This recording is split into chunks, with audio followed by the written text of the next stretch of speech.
From Ashes. Chapter 27. Present. The day before Gabby's school Halloween party, my car won't start. It'd be easy to tow it to the place down the street, but I don't. I pay the extra $100 to have it taken to Joe's. 100 even, the tow guy tells me, if you pay with cash, not card.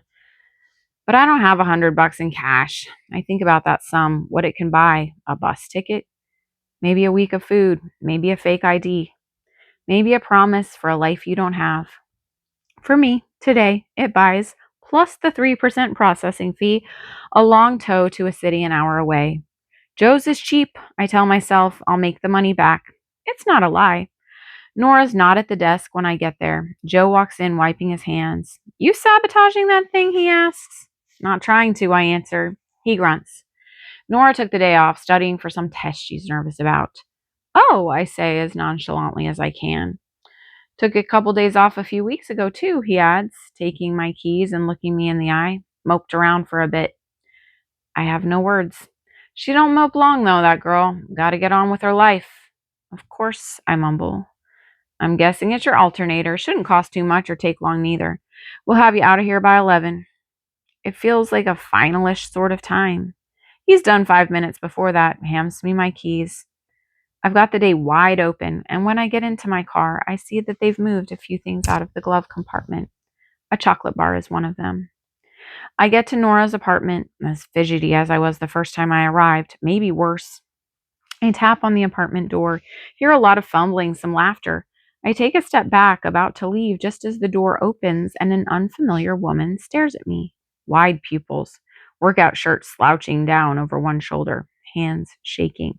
Hey, she says. Hi, I say. You must be Nora's roommate. Is she here? Something crashes in another room. It sounds like a large piece of glass breaking, and I wince, but the crash is followed by more laughter. Male voices. Nah, baby, the woman says, but you want to come in?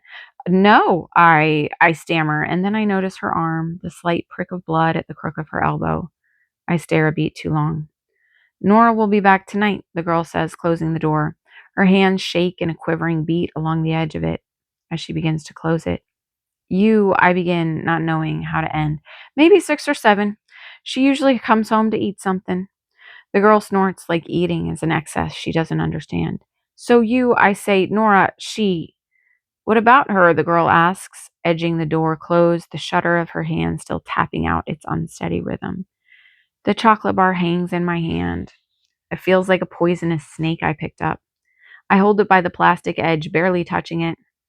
I haven't seen someone so high for a long, long time. Did Nora introduce her to it, I wonder? Is she really not clean at all? Was that whole thing she told me just a story, a fairy tale? Though she wasn't there at the apartment right now, I remind myself she could be completely ignorant about this whole thing. I think of the shattering glass, the voices of multiple men. It's no good. Nothing, I say to her roommate, tossing the chocolate into the trash as I pass.